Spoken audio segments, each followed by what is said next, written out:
I think at this point, it's pretty hard to argue that Akari is doing things at some point. Whether she remembers doing them is definitely a question that's up in the air. But I think I'm leaning more towards her remembering her resets, because there was suspicion, I think, especially after last week's episode, I saw some great discussions about her potentially remembering the death, and maybe as she's putting on a facade. Right before we have Menno leap to go after the bandits, she says something that actually makes Menno kind of like second guess what she meant by something. And then we see a glitch happen. Basically, the Blood Knight was about to attack her, something froze, and then the knight was back on the ground, and then it got up. And we saw the same thing with the princess and Momo kind of like going at it, and they were then separated. So it seems like she's doing things on purpose. It's just a matter of the big question for me is, does she remember doing it? Because even Menno herself is saying, I highly suspect we probably all ended up dead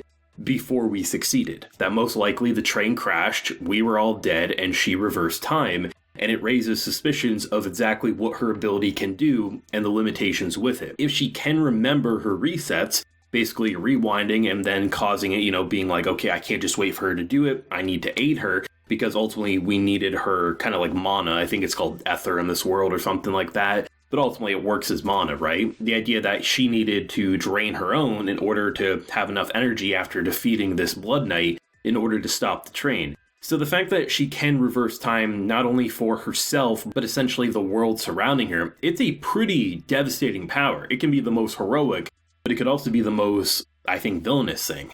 I think there's a lot of suspicion on the church and everything going on, and rightfully so, but I do think it's going to end up in a way that essentially using abilities in this world, I think there will come a price at some point, whether you accidentally do something you didn't mean to, or there is like a time limit, like if you use it too much, it'll just self-destruct. Even though, the idea of having a time-based ability, you can already picture in your head how even if you're not meaning to, if you're reversing time, what happens if you accidentally reverse or even maybe push forward time for someone?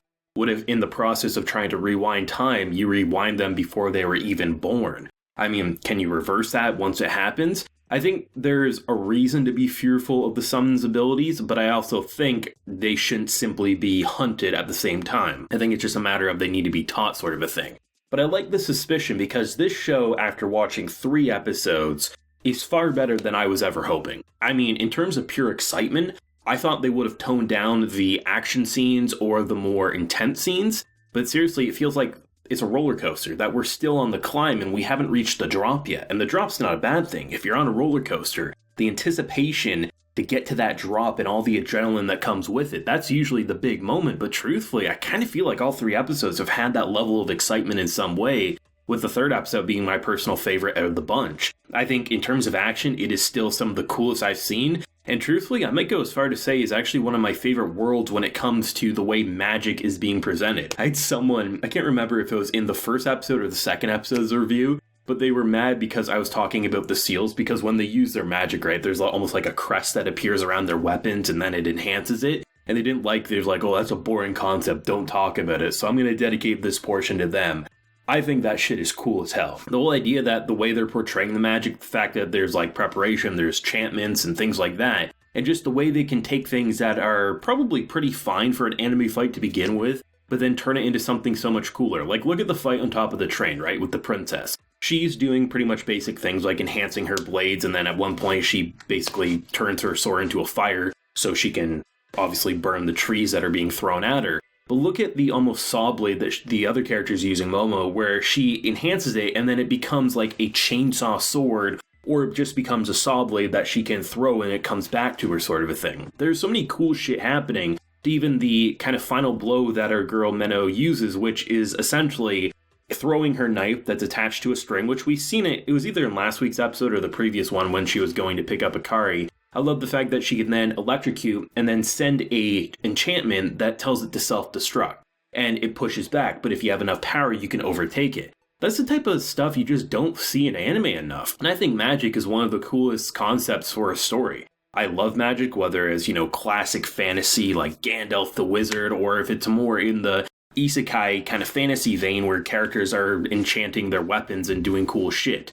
But I do think in terms of creativity when it comes to presentation, it's sorely lacking. And this show, I really don't think they're repeating ideas all that much. Like, sure, there's some things that are like the fundamentals of how it operates, but look at the train scene with how they stopped it. It wasn't simply like she drained her ether or whatever and then just like put a stop sign or put up a wall or something. The idea of using first the gates to kind of like enhance it, and then it almost like coats the train. And as long as the energy's there, you can take that force and stop it before something catastrophic occurs. That shit is cool. I think you could show any fight scene that we've seen in the show or any moments with like magic and kind of more supernatural things and show it to people who like anime, and they're probably going to say, that's honestly cool as shit. I want to watch more. And I think often when you show people magic in fight scenes, unless it's high quality sakuga, like, oh my god, this is a ufotable fight scene, people aren't going to say that. They're going to say, oh, that's an anime fight scene. What's it about?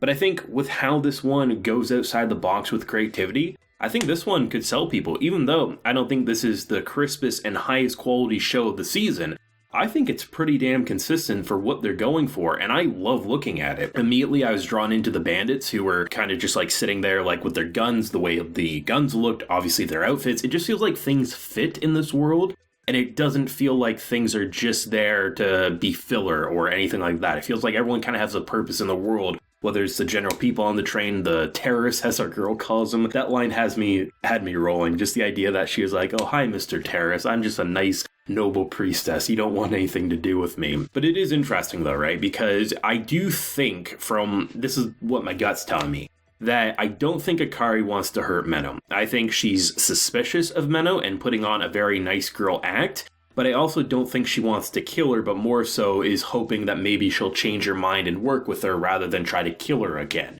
But at the same time, nothing is as it appears on this show, and that's what makes it exciting. That's what speculating is all about, trying to uncover the clues, and usually you don't have any idea where it's actually going until it's finally here. And I think this show is pretty confident in its storytelling, and we knew that the train ride wasn't going to be a simple stop. I just was expecting the train to get derailed, and then maybe it would have been trekking through the forest and things like that. Either way, I think it's good. I love the action, I love the magic, I love the world and how they're exploring it. But ultimately, the bread and butter right now is Menno and Akari and where this time ability is going to go.